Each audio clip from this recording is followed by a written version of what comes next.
I am working on this stump back here. This is a tree that got cut down in this backyard that I've been doing some landscaping at, which feels it's been super fun to like bring some permaculture energy back into the South in Nashville, which is where I'm at right now.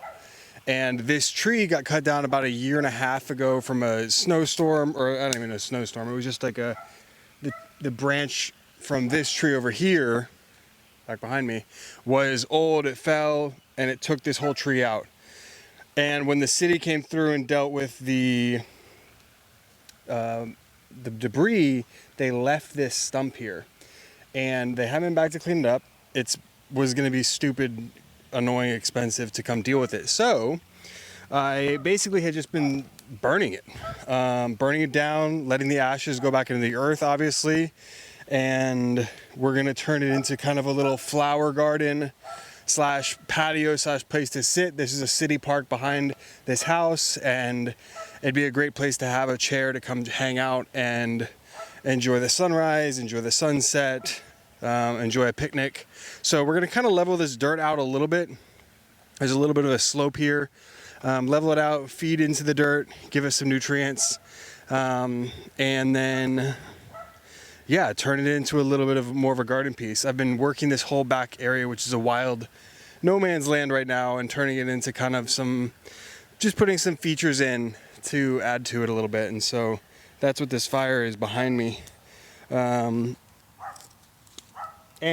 it's Sunday today, and a big something or another that's coming through. This is not social media talk, just so you know. If you're here to listen to me talk about social media, that's not really what this is. Although it dances in that world, and I think that that's an interesting thing about social media itself, because social media is so, what can I say?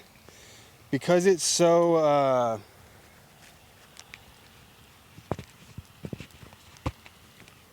it's so ubiquitous. It's in all of our lives. I don't know if that's the right word, but it sounds like the right word, so we're going to use it. It's in all of our lives. It's around all of our lives. There's no escaping it. That's where our attention is as a species right now, is online, on the internet, which is an interesting concept in and of itself. But then when it comes down to the individualization of our presence online, these brands, my story online, how I show up online. And I've talked about this before, but it creates such a fascinating relationship to self, because it's so obvious to me, at least, and you can, this is the conversation. I'd love to hear your thoughts on this.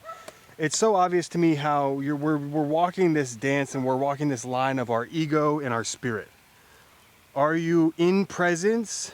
And are you just dropped into whatever is there, whatever's coming out of you, whatever's alive? There's people online who do a great job of this. Gary Vee is one of these guys. He's super in the world, but he's also like just doing his thing. That's who he is. It's not anything different than who he is. So as much as you could take advice from him and learn from him, there's the other thing you can do is just watch him. How does he show up? He shows up unapologetically. He has always shown up unapologetically in all of his kind of content, all of his creations. You can watch his older stuff. All of it is the same. And there's plenty of other people who do that. Plenty of other content creators, plenty of other artists. This is what makes good art. And so I think that something that I've been really wrestling with is how to walk this line of like, I'm a content creator, back a little bit. How can I walk that back a little bit? I don't want to just be a vlogger or a content creator. I want to be me. We're using these tools. And that process of walking that back requires a lot of introspection. It requires a lot of like looking at yourself. It requires a lot of curiosity around how you show up. Sorry about this dog, by the way. It's annoying me too. It asks you to go figure out how you show up, what comes naturally to you. And then the curious thing about that is the fact that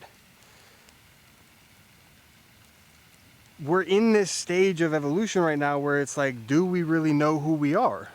Do we as a species know who we are? Do I know who I am? How do I show up? How would I show up without my sense of self, without my identity, without my what I know is safe in culture? Who am I outside of that? And I think that, my favorite relationships in life are the ones who ask those kinds of questions. Who am I beyond myself? And that's just who I am, right? And that's something that I'm learning to accept within myself, because a lot of times that overwhelms people. That kind of conversation is overwhelming if you're not ready for it. And there's no reason to rush that. But for me, I've been exposed to those parts of myself. I've been asked to look at those parts of myself. And those kind of conversations really excite me. And so it's something that I'm learning to integrate into my own presence online. I don't want to say brand, because it's not the same thing. Presence and brand are different things. How do I show up, right? In this moment right now, I'm not trying. I'm just tending the fire. I'm not talking to y'all. I'm talking to spirit. I'm talking to the listener, the archetypes of us, the archetype of myself. I'm talking with myself. I am the audience. And that might sound crazy to some people, and it is kind of crazy, I guess. But that's what this human experience is all about, is, in my opinion, deepening a relationship with myself, and deepening my relationship with my highest self, Jaja, and learning to integrate him more, and learning to ask more of him, and more through him, and more guidance of and through him, and more patience, right?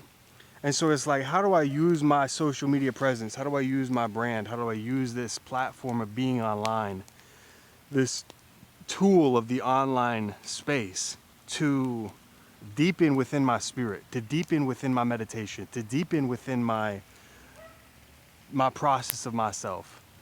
And I think that intentional creativity is the way to be, and that's something that my buddy Dean and I have been deep in that conversation. We have that podcast, Intentional Creator.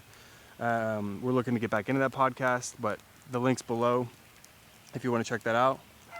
But intentional creativity is the way, and intentional creativity is the future, and that's something that Dean and I tapped into, and a lot of these other creative brothers of mine are recognizing and tuning into within ourselves and our own journeys. And I think that there's been this kind of pullback.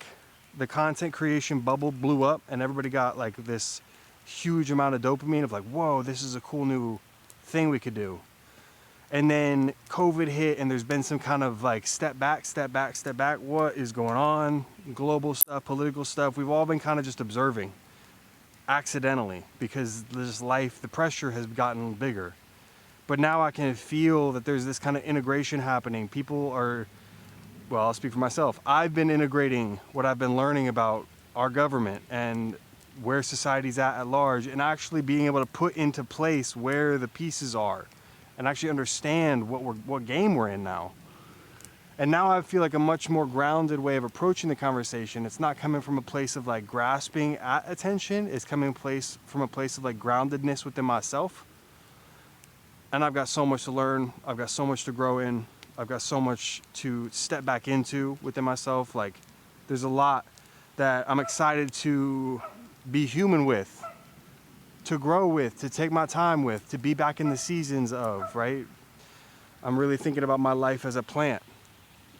My life being equivalent to the life of a plant, right? I have about a 70, 80 year lifespan. These trees have probably a similar timeline, just because they live in a city. Most trees have a lot longer timeline. But, oh wow, like I'm a plant. I'm not attached to the ground, but I'm a plant. I get to walk around. I get to live this life. I get to live this experience. And how can I take it in a more seasonal approach? How can I be intentional with my seasons? How can I be intentional with my summers? This summer and this year for me is a reintegration, taking the time to sit with myself and to like really just love on myself and take care of myself. And to kind of shed these archetypes that we've created as a society around what like masculinity should look like, or what femininity should look like, or what the rejection of those archetypes should look like. And really just listening to like, what do I need to look like? What do I need to need? Who am I? And not in a place of over-identification and identifying to the point where you're putting other people into confusion around you. You got to have grace and hold space for people as to where they're at with your process. But, you know, like, how can I help articulate what's going on with me? You know, how can I help articulate what I need from my community? If I can't articulate it, how can I expect somebody to go meet those needs? If I can't express what I need to the world around me, how can I expect the world around me to offer what I need and to answer that call that I don't even know? And I think that, again, the content creation and because content creation isn't about that word is such a, maybe it's just for me, but to me it feels like, now, you know what I mean? I don't want to make content. That sounds like it's zapping the life out of the art. I want to make art. I want to tell stories, because those things have been around for all of time. Before the words were invented, before the printing press was invented, before any of these things were there, art and creativity have always been present, because that's part of our human experience. How can I learn to recenter myself in that process, that seasonal process, and then plug that, well, no, let me say this, and then plug the technology into that, right? My baseline is me. My baseline is my spirit. My baseline is my creativity. My baseline is my creative center. That's my baseline. That's what I operate out of. That's what I'm learning to work with seasonally. That's what I'm learning to work with within my creative process. And then I'm plugging in the brand conversation, the SEO conversations, the titles, the consistencies, the ... That's going to look different for all of us. That's going to look different for you. That's going to look different for me. In the sense of like how consistent, how much, where at, what platforms, blah, blah, blah, blah, blah. But what is consistent for all of us is our own creative center. And how do we use these platforms, use these tools to center ourselves in that first, and be intentional about that centering in myself first, and then feed on everything else to grow. But you got to get that foundation down within your spirit first, and that takes time. It takes time to step back, to reorient. Okay, how do I completely shift how I'm approaching this thing? How do I get to know myself, to know how I want to approach this thing? What stories do I want to tell? How do I want to show up? What do I want to express? Do I want to express? Do I want to be present? Do I want to be seen right now? Where am I at? What's going on with my spirit? What's going on with my present state of being? I don't know. I want more artists. I don't want more bots. Just because you might find your way with the bot world and just branding yourself out doesn't mean that that's how we should roll. And I'm not saying that that's bad either. Brand yourself. If that's the flow you're in, that's your present state. Be in that present state. I'm not judging that. I'm just saying we should look at where our intention is coming from. Where is the intention coming from with how I'm showing up in my creativity? Am I doing it because of clout, or am I doing it because of God? That's a valid question. Where's it coming from? I'm going to tend to this fire, y'all. I'll talk to you soon.